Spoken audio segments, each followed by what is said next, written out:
Once upon a time, there was a little boy called Howard who loved writing stories. Little Howard dreamed of being a writer, and so he sat and wrote every night. But everything he wrote was fucking shite, yeah. Wubba-dubba-doo, wubba-dubba-doo. Worst writer in the world. Worst writer in the world. Worst writer in the world. Worst writer in the world. He's a stupid, suck-ass, rubbish writer. Welcome to The Worst Writer in the World, and it's part 2 of our special guest event with Joz Norris reading his classic time-travelling detective story. What's it called? Untitled time-travelling detective story or something. It's called Damien Rice and the Adventure of Not Understanding Time Travel, right? Well, what we learned in part 1 is that there's this guy, Damien Rice, not that one, not the really famous one that we've all definitely heard of, but just a guy called Damien Rice who is a time-travelling detective. And just at the end of the last episode, we learned where he got his time travel device from, which was that his future self just turned up and gave it to him. And he's like, oh, thanks, future me. And then he immediately, well, not immediately. First he went downstairs and bought a Twix, obviously. But immediately after buying a Twix, he time traveled back like 10 minutes to give the time travel device to himself. And where we left it, I was just pointing out to Joz that makes no sense because there's no, well, you can see why. Anyway, we're going to go back to that conversation halfway through. We're just talking about whether or not that time loop makes any sense or not. Let's get started, shall we? Yes, please.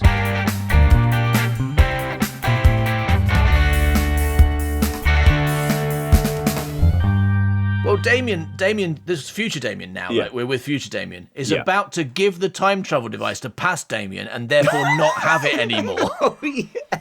Right? That he's just put that time travel device in like a 30-second loop that it's never escaping from. He gave it to his past self and then went back in time and gave it to his past self. And then afterwards, his past self has got it, so he's not got it. Future Damien no longer has the ability to time travel. Oh, I didn't even think of that. I thought it was so clever. It's a bootstrap paradox, but I'm like, we don't know where it comes from. But unfortunately, But one that immediately resolves. yeah, unfortunately, it Maybe. immediately disappears again. Maybe you're not giving Joz the benefit of the doubt here because he chose I hope so. he chose a Twix, and a Twix, of course, has 2 fingers. So does it describe what the device is? Could the device be a Twix? Maybe, It's got maybe the buttons device on is it. the Twix, yeah. Yeah. It just says producing a strange device, which Yeah. could be a description of a Twix. Half of a if you're Twix, an idiot. Producing a strange devices. he snaps the devices in half and gives one of the devices to himself. Oh, that's a Kit Would Kat. it work if he produced 2 devices and he gave one to? If he, That would work. But then, wouldn't yeah. because then then past him has one, and Yeah, and he's like, got one. And when he goes back in time to become future him, Yeah. he's only got one, and then when he snaps that in half, he's got half one. Like he needs to have 2 to give one to himself, but he's only got one. If he had 3, if he started with 3, could he give the guy 2? He needs to start with infinity. He should be like Santa. He drags in a huge sack of time travel devices. Yeah. It doesn't matter how many he's got, right? Because eventually it just gets down to 0 unless he's got infinity. Yeah. Yeah, I didn't think of this. Time travel's tricky Yeah. It is. Hard to get right. I shouldn't have dabbled. because it's not possible and it's stupid. Yeah, it's true. Any time travel plot, pretty much any time travel plot, if you kind of dig into it far enough, it stops making sense. And I like the fact that you've made that happen immediately. You've made it so we don't have to think about it too much. I'm a bit heartbroken by that because I remember finishing that scene and enjoying the thought of the audience being like, God, that's so clever. I can't believe that it immediately sorry doesn't work. I'm sorry that I didn't read it that way.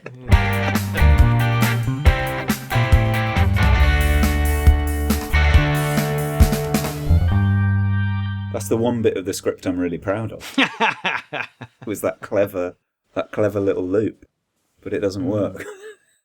Devastating. Thing is, like when you have a brilliant idea though, and you write it down, sometimes you don't notice the fundamental flaws. That's why Rufus exists.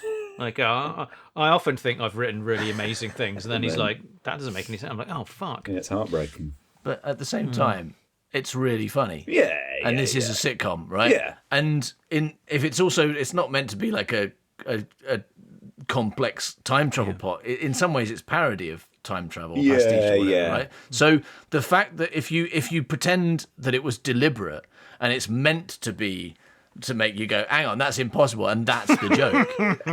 That's actually pretty funny because it's so not even trying to fool you. Because it's like he does it. The fact that he does it immediately is what makes it so. I think you were saying in any other thing, it would be at the end of the film, and when he's old, he doesn't need to time travel anymore, so he goes back and gives it to his young self, and no one knows where it came from, but he doesn't need it anymore because he's finished. Yeah. But in this one, he does it immediately. He gets it, and the first thing he does is goes, I better A, get a Twix, and B, give myself this time travel device so I haven't got it anymore. And that seems like a really funny comment on bootstrap paradoxes, right? I like that. I think it works. Don't change it. He could convincingly after, like you could cut back to him and he could realise that he's made a fundamental error, and then he has to sneak in and steal it again. And go and nick it from himself. Yes, and his past self hasn't got it anymore. That's brilliant because then he thinks and also you don't resolve that one. You allow him to do that in the script and never comment on it again, but it draws attention to it for the audience. Yeah, that's good. That's very funny. All right, that's that one solved then. Phew. These are great notes. Thank you. Wait till we cast it with Muppets. That's when it gets to the good bit. So who's the human character in the Muppets version? It's got to be Damien, right? Maybe Clark's human, because she's sort of the voice of reason, I think. And then maybe if you make her human, when you redraft it, she could have more of a part as well. Yeah. More to do and stuff. She cooks a soup later on. She does do some cooking. Yeah, absolutely. I don't know why she does that. It's really confusing. I don't know why she's cooking soup. But it does happen. I think the time travel device should be Rizzo. Right? That'd be pretty good. No, Miss Piggy, because it's better if it's something massive. And that complains a lot. Here's a Twix and here's Miss Piggy.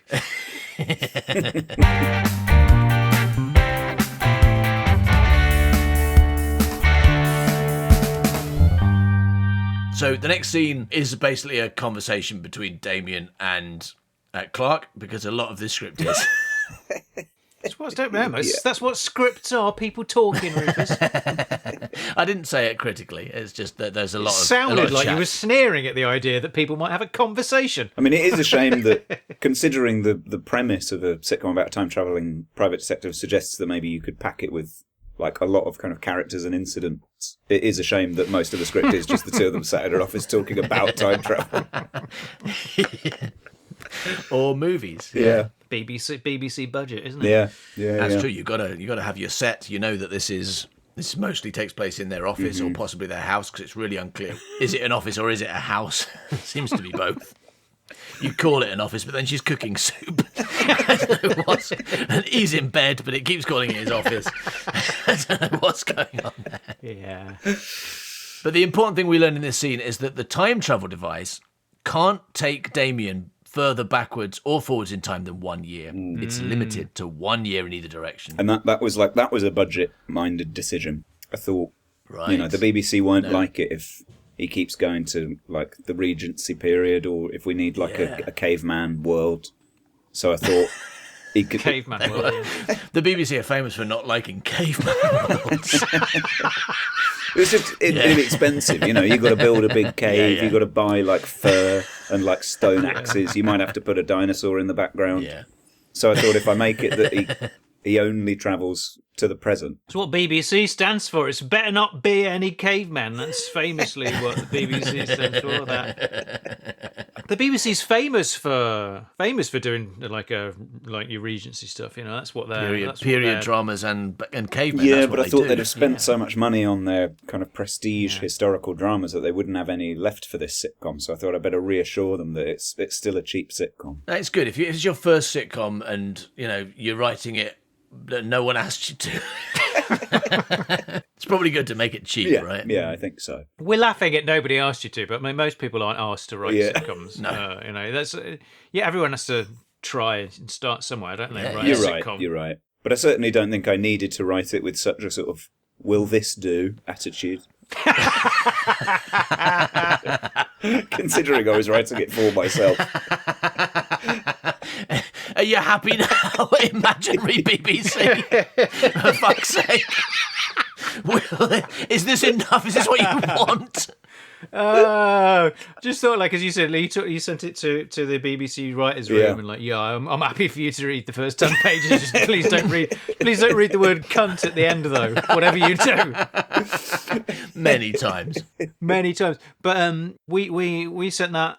We sent the episode of Man by Cow to the BBC Audio Drama Awards, which was a podcast about me replacing my own bollocks with a device that dispenses chocolate, so you could get more blowjobs, right? And we didn't ever heard anything, did we? we submitted an episode one year. We submitted Treason, and it got longlisted. So we're like, wow, they're actually into our type of humour. We better try again the following year. And so we sent them. It had to be released during that year. So we were restricted on what we could send. And we'd done like maybe 6 episodes in that year. And the best one was definitely the one about Howard replacing his testicles with a device that shot chocolate out instead of semen so he could get more blowjobs. And for some reason, Alison Steadman didn't like that. Alison Steadman's not into that at all.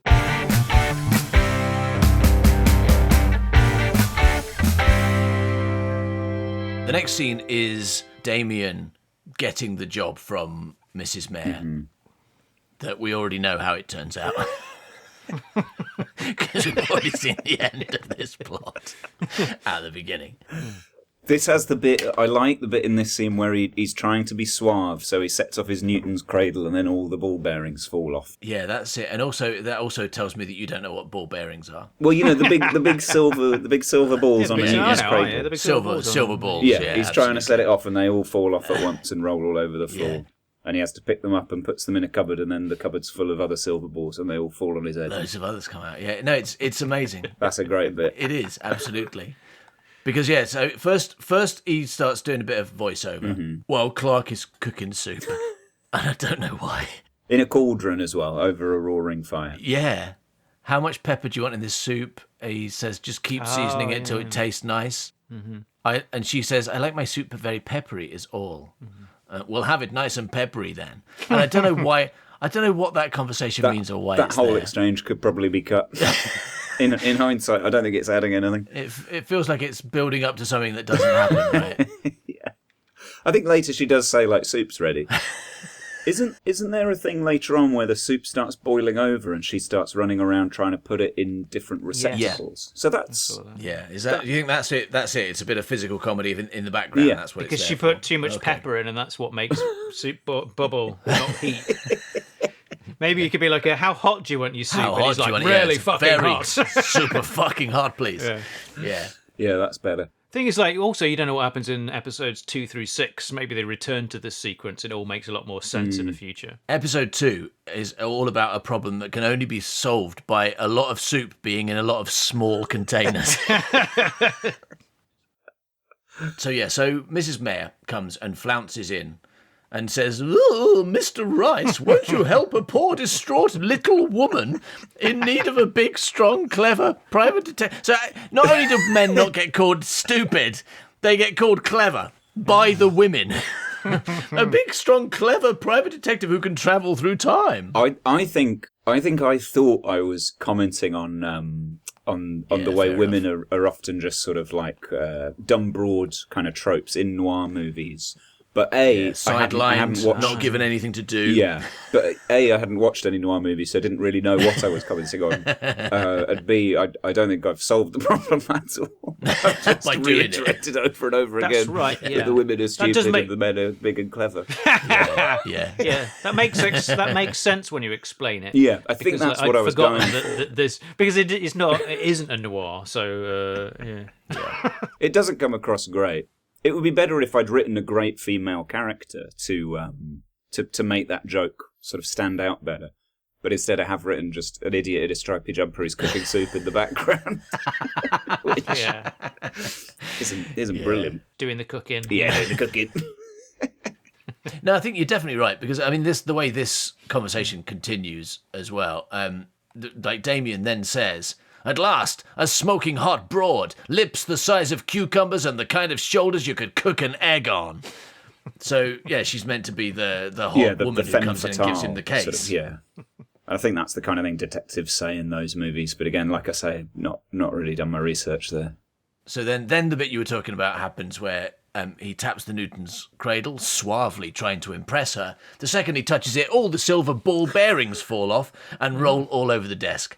Panicking, he tries to collect them all, gathers them into his fists and staggers over to a cupboard on one side of the room. Why he needs to put him in a cupboard is not very clear. Why don't put him in just anywhere in his pocket, But no, he drops several ball bearings on the way. He gets the cupboard open, and dozens more large silver ball bearings roll out of it onto his head. He cries out, shoves the new ones into the cupboard, slams it shut, and staggers back to the desk and sits down. I think that's a good bit.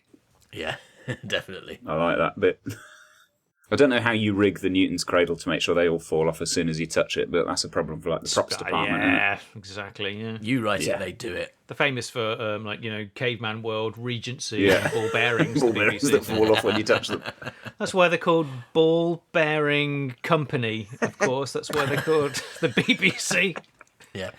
I'll say again, these are not ball bearings. Ball bearings are not every silver ball is a ball bearing. They're called that because they have a purpose. Yeah. Right? What are ball bearings? Ball bearings, yeah. What's the purpose of a ball bearing? A ball bearing is a type of rolling element bearing that uses balls to maintain the separation between the bearing races. The purpose of a ball bearing, as we're all aware, is to reduce rotational friction to support radial and axial loads. It achieves this by using at least two races to contain the balls and transmit the loads through the balls. Well. And then the next thing that happens is your other favourite bit, where this is a great scene, actually. Mrs. Mayor gets very upset. She says, "Oh, I'm not the mayor's wife any longer. If you can't help me, you see, the mayor's gone missing." She cries out again and starts hurling her entire body weight against the wall several times in distress. Damien says, "Mrs. Mayor, stop that, please. These walls are..." The wall collapses and falls down, revealing the exterior of the set and perhaps several runners stood around drinking coffee. Behind them, we can see another set, perhaps a tropical island or a ballroom. Mrs. Mayor looks embarrassed. Yeah, I'm not very good at specificity either. Could be a tropical island, could be a ballroom. Maybe. Can't even say it. I thought maybe I'd give them the latitude of like another big set that they built for another TV show they're shooting at the same time. They could use that. That's a good idea. Yeah. Just whatever you've got. EastEnders. You should have gone for EastEnders. Like Phil Mitchell's there, kind of dogging. Dogging? Yeah. They're dogging. Phil Mitchell's there dogging. He's famous for dogging, isn't he? Is he? Yeah. I don't He's know. in Panto this year. That's just quite, he goes from extreme to the next. Yeah.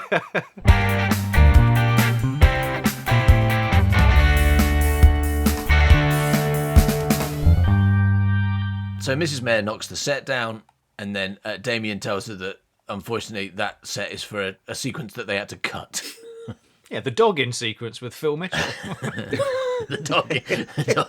Unfortunately, Phil Mitchell wouldn't come to our set and do dogging, so we had to cut that scene. Behind them, the soup saucepan has begun to violently bubble and splutter. Clark rushes back over to it, arms flailing over her head, panicked. I can't quite picture that arms flailing over her head. Sort of like a tube. Yeah. Like one of those tube guys. You know, the tube guys by the road in front of petrol stations in America. Those, powered by air. Okay. So she's just like waving her arms about. Yeah. That's what she Making does a when she's sound. panicked. Yeah. Okay. I can see it. I picture it. I like it. Yeah. Okay. She's like, ooh, you use that Okay. clock. You use the same voice. Yeah. All right. As they talk, she keeps frantically ladling soup into various receptacles. Bowls, shoes, hats, Yeah. Tupperware. The order of that list. The order of that list is so wrong. Bowls, shoes, hats, Tupperware. It's like, surely the logical one's first, right? Etc. Until it stops bubbling over. This takes some time. Does it specify that that's happening in the background? Or are we just watching her do that for some time? No. Yeah, that'd be great. Unfortunately, it does. It says behind them, but it doesn't say while the dialogue continues. So So it there might might be be that we 3 pause. minutes of us just watching that. If the script's not long enough.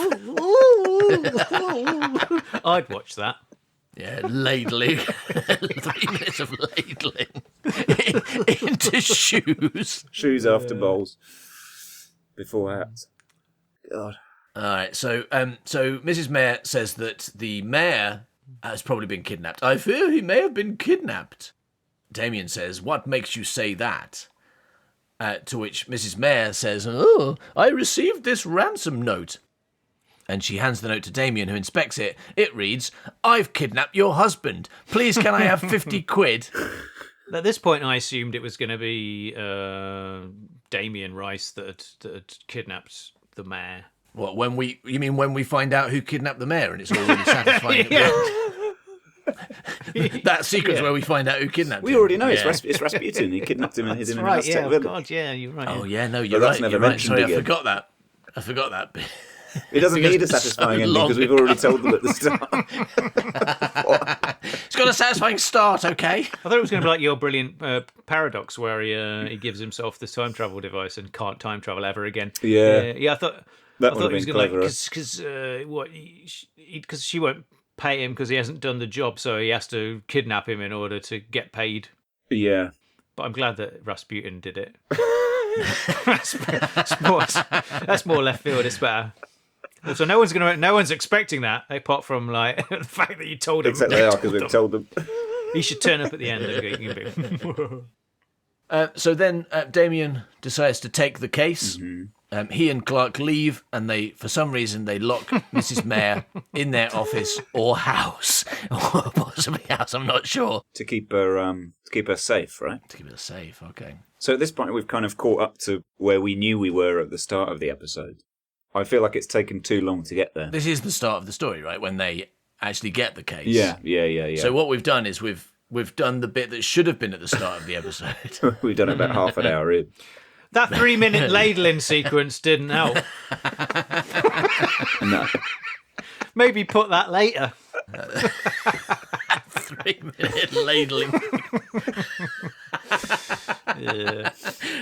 It's in the wrong place. Don't cut it, though. It's the best bit. Well, yeah, put it later.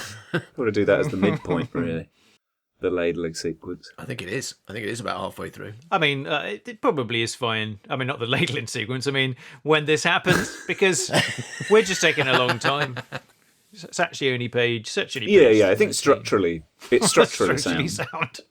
Yeah, that's definitely what they said at the writers' room. They were like, "Yeah." You don't think they said, "Why is this scene here? What is it achieving? Why didn't he cut it? This script is an hour and a half long."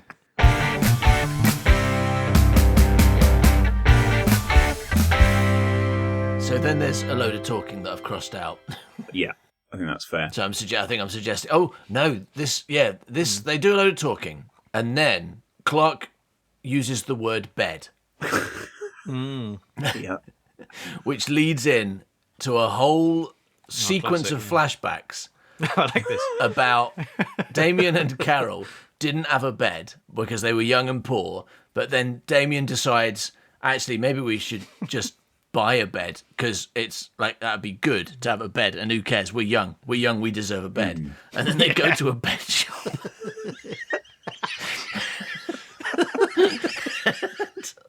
when they arrive there, they get out of the car. And Damien shouts, "I'd like a bed, please," while they're in the car park.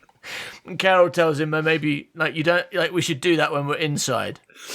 Well, actually, the way we don't know they're in the car park. The scene starts with a close up of Damien shouting, "I'd like a bed, please," and then we pan out to reveal that he's in a car park. That's so it's a pullback and reveal that joke. I think I like that joke better if we watch them drive into the car park and then park. Damien gets out and just yells, "I'd like a bed, please." But the thing is, all of this, I don't know why this is here. I can see that. It's character stuff, isn't it? Can't all be, but it can't be plot, can it? Can't all be ladling. No, it can't all be. We know that Carol's like a big motivating force for him, like the loss of Carol. So we need to understand a bit more about how that happened. Yeah, and like what kind of things they did together. Like he bought his first bed. But this doesn't tell us how it happened. He says it does. Because he keeps saying, he says, "Oh, what? We'll get a bed. What could go wrong?" And then later he's like, "I thought that nothing could go wrong if we got a bed, but then we broke up." but the bed didn't cause that, right? And they don't say the bed caused it. He just says, "I said that nothing could go wrong, but I was wrong about that because they did go wrong, and now Carol's gone, and I still have the bed." Yeah, and he says, but I don't know what. He says every night the bed is a reminder of Carol. But you think that the bed should be an evil bed or something then? Maybe this is like the whole bed thing. Shift it to episode 2, and the bed's the villain in episode 2. Episode 2 is evil bed. No, episode 3. Episode 3, because episode 2 is where the ladling pays off. Oh yeah, remember? Episode 2 is the ladling payoff. So episode 3 can be evil bed. Evil Bed 2. That's episode 4. See, this is why it's worth talking to us about your scripts, because we come up with the whole series. Yeah, because you just see these things that you don't see when you're working on it yourself. Yeah, but we do see that he goes to sleep standing on the mattress, and then that we do. Yeah. So that's where that problem comes in. But so what we've learned from this sequence of flashbacks is that they didn't have a bed, so they slept standing up. Then they decided to buy a bed because they thought even though they couldn't afford it, they deserved it. And then Carol left him for completely unrelated to bed reasons. And now he sleeps on a bed standing up. Yeah. So that's what we've learned here. And then it just ends. Then the flashback sequence just kind of ends, and then we go back to the present, and Damien saying, "Bed, bed, bed." And then they get on with the plot. Yeah.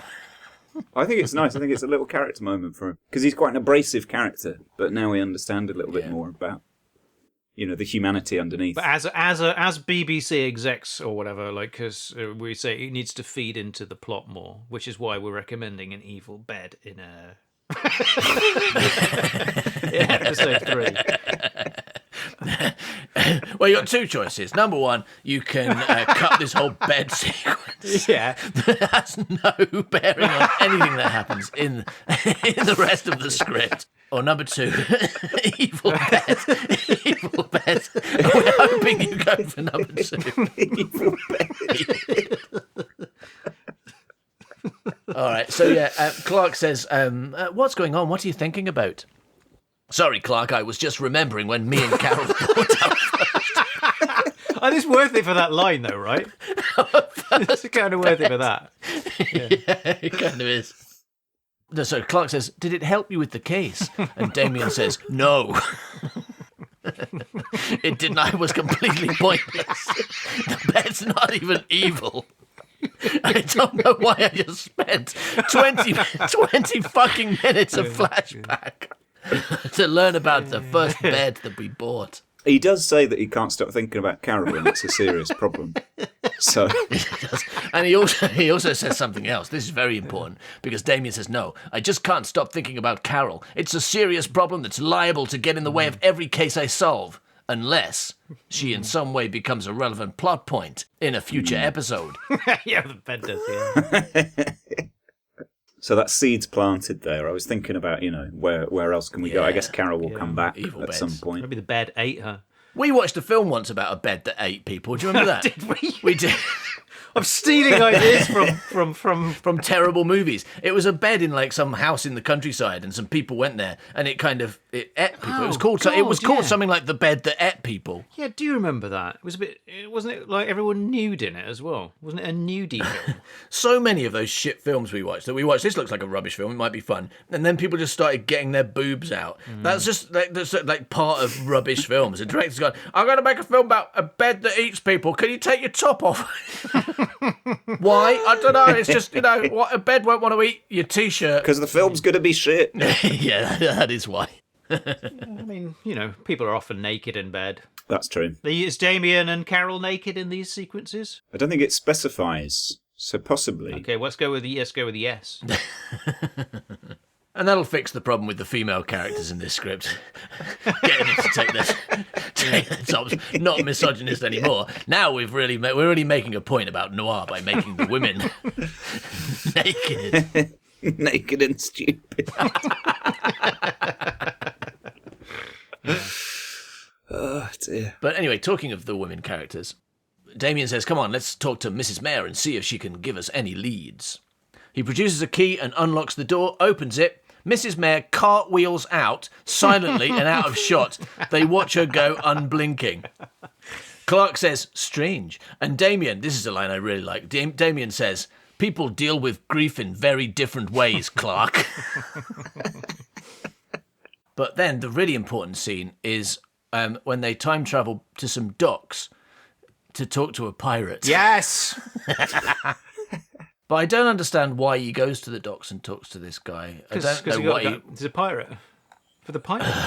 Well, in Discworld Noir, the first location you go to investigate the missing person case is the docks. So you thought, that probably happens in every noir film. Yeah. They go to the docks. Yeah, I think you often go to the docks. But he's not a pirate. He's dressed as a pirate for a gag, right? We don't know that. We don't know that yet. Spoilers. But that happens quite quickly. They go and they talk. They meet a pirate. They meet a pirate, and we think maybe we've gone back to pirate times. Yeah. So it's I get it. Yeah. So it's a trick for people who haven't remembered when he said he could only go back a year. Yeah, people who weren't paying attention. And for some reason, the thing that makes Clark think that he's a real pirate is that his name is Captain Cooper. Like when she sees the pirate, first she's not sure what's going on, but then when he says, I'm Captain Cooper, then she says, wow, we've travelled back in time to pirate times. Yeah, it's true. And then it turns out he's an airline pilot. He's just going to a fancy dress party. Yeah, so they meet this pirate, and Damien says, the name's Damien Rice, not that one. And I'm a time-travelling private detective. And Captain Cooper says, oh, you've never heard such rubbish. I'm a pilot. I'm a passenger jet pilot. Damien says, look, do you have any information, great or small, that could help us get to the bottom of this missing mayor mystery? And Cooper says, the mayor's not missing as far as I'm aware. I'm pretty sure you'll find him at his house. And Damien smirks to Clark and says, you see, Clark, it's pretty easy to get to the bottom of these things when you ask the right questions. So they decide to go to the mayor's house. Yeah, so he's travelled back to before the mayor was kidnapped. So they go to the mayor's house, and outside, Mr. and Mrs. Mayor are outside the mayor's house rehearsing for an important upcoming media event by staging an imaginary press conference on their doorstep, answering imaginary questions from imaginary journalists. So the mayor says, oh, that's quite easy. The answer to that question is Brazzaville. Let's take a question now from this gentleman from the Echo. And they imagine a question, and then he says, an excellent question, Gregory. My dear, perhaps you'd like to answer that question from our journalist friend. And Mrs. Mayor says, oh, that's easy, Gregory. The answer is Budapest, which means that the journalists are giving them a quiz on capital cities. They're asking, what's the capital of Congo? Oh, Brazzaville. And Hungary? Oh, Budapest. Yeah, okay. Yeah, and I think it's left unclear whether they're rehearsing this because that is what's going to happen at the upcoming media event, or whether they just are bad at anticipating questions. And I like that ambiguity. Yeah. So then Damien asks them a question, pretends to be a journalist, asks them a question, and says, well, Mr. Mayor, word on the street is you've been kidnapped, disappeared overnight, perhaps by a sinister enemy. But here you are, safe and sound outside your own house. Another crime solved by the world's finest time-travelling PI. Then he tries to get Mrs. Mayor to pay him. Which is amazing, because she's gone to his office, said, my husband's been kidnapped, can you find him? He's like, yes, I'll go back 2 weeks in time and say hello to him. To which he does, and then he asks 2 weeks ago Mrs. Mayor to pay him. And she does, is the best twist. Well, she feels sorry for him. Yeah. And from her point of view, this is just a stranger who's turned up and said, there you are, can I have some money? She basically kind of says, no, I'm not paying you. I don't know who you are. I've never met you before. And then the direction says, he lifts up his right foot very high and stamps it down hard onto his left foot, extending a trembling hand. And then he says, my money, Mrs. Mayor. Why does he do that? Why does he stamp on his own foot? Thinking that will work. And then it does. I think I thought that he should have some kind of trick. But you couldn't think of up his sleeve. And then I couldn't think of it. Yeah. But what if he stamps on his own foot? That'll be a good one. Brilliant. But then it convinces them that he's insane. So they give him money to go away. Yeah. So from his point of view, it's worked. And what I don't know is whether he does this every time or whether this is his first time solving a time travel case and he's figuring this out as he goes. And then he's like, oh, great, that worked. Or whether this is like his foolproof method. I think if he'd done it before, he'd just quit the time-travelling private detective gig, wouldn't he? Because he wouldn't need to do any of that. He could just go up to random people and stamp on his foot and ask for money. Stamp on his own foot and ask for money. But, I mean, he's a time traveller and, like... but are we supposed to assume that he's that stupid... Right, that he's not aware that he hasn't been kidnapped yet. I think, yes, that's what... Yeah, I think he doesn't realise that he hasn't solved the case. I think he believes that the way you solve these cases is you go back in time and then you go, oh, there they are. But does he deal exclusively with missing persons? What about murders? Does he go back in time and go like, they're not dead? Yeah, I think so. I've made them alive brought again. him back to life. He goes back to before the crime is committed. Brilliant. And then asks for money. It's a foolproof plan. And I think it's really going to work if every single episode this is what happens. a crime is committed. And at the start, we see the conclusion. We see the conclusion when the other guy solves it. And then the whole episode is just him travelling back in time to when it wasn't and stamping on his own foot. Extorting until people. Someone gives him money. That's fantastic. Yeah.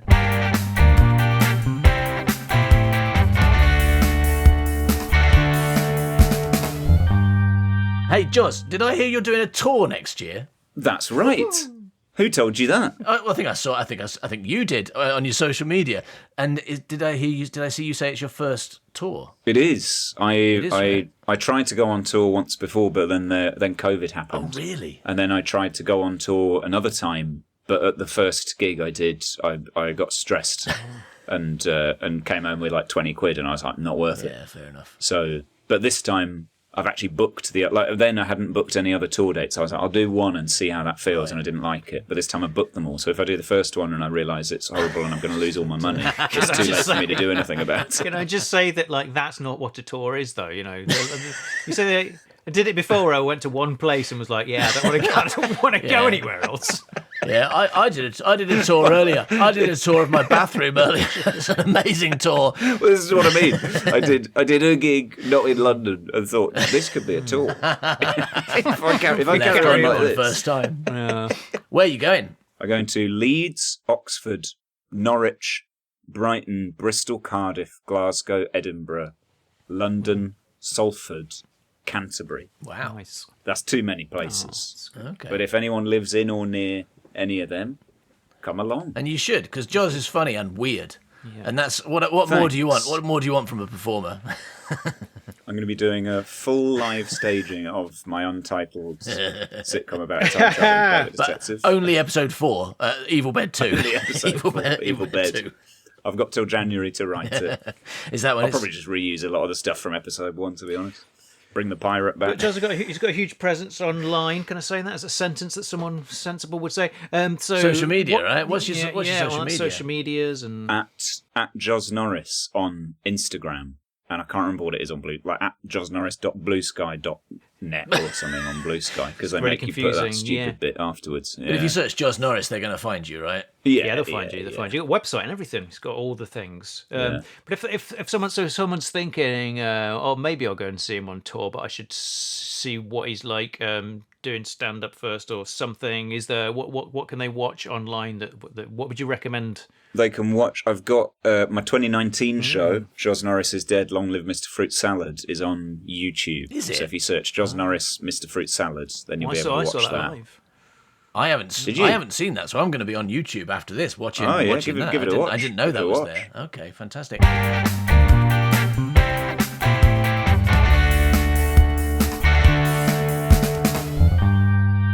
So next thing, we return to the opening scene. Right. Where they're watching TV, and then he realizes, I think I see what happened here. I travelled back in time to a month before the mayor went missing and solved the crime, then got confused when I came back and overshot by 11 months. So I can imagine that will have looked bad to her, considering she hired me some time ago.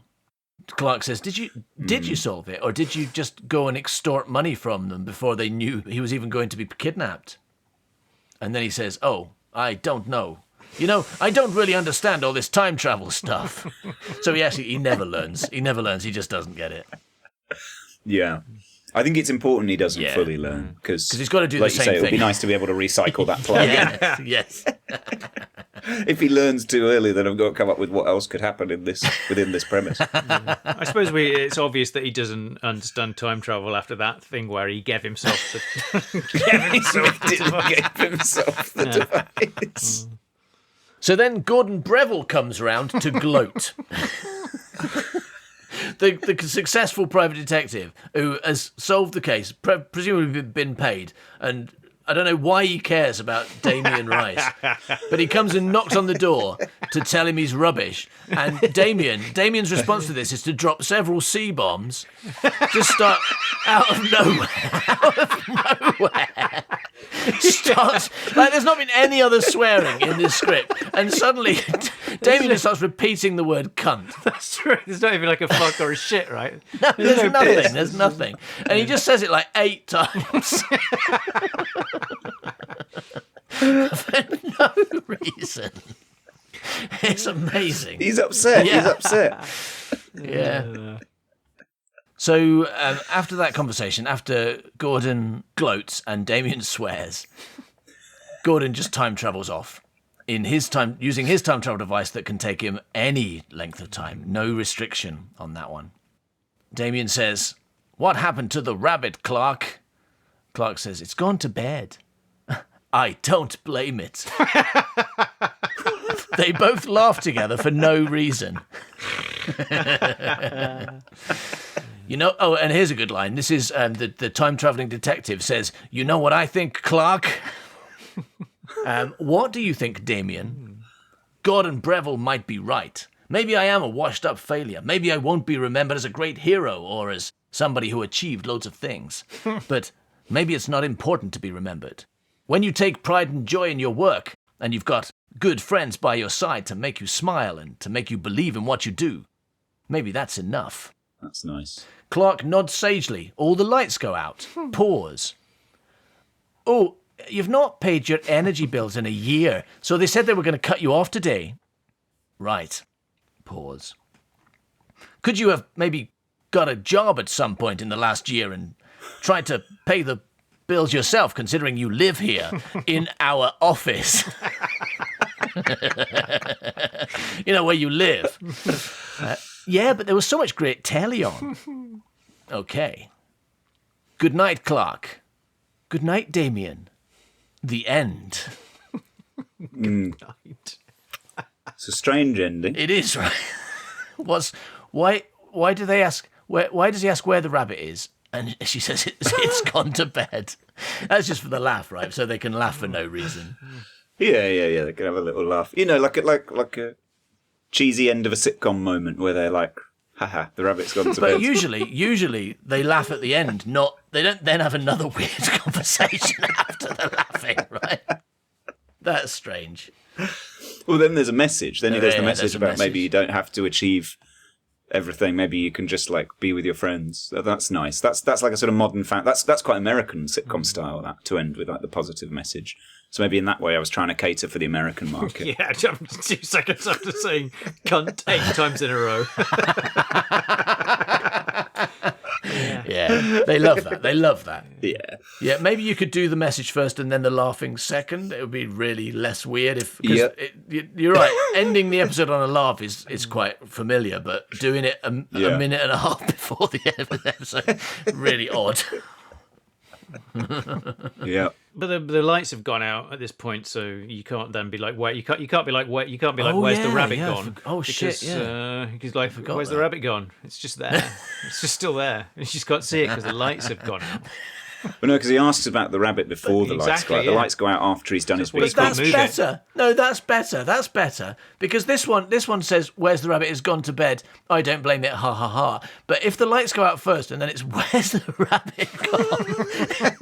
It's still there. It hasn't moved. You just can't see it. Oh yeah, what an idiot I am.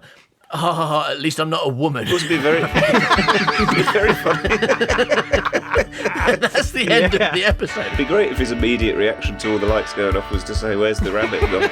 He understands why everything else has disappeared, but he doesn't understand where the rabbit is. All right, well, thank you, Joz. Thank you for having me. Thank you for joining us, for being our first My pleasure. ever guest on The Worst Writer in the World. Thanks, Joz. Bye. Thank you so much. Bye.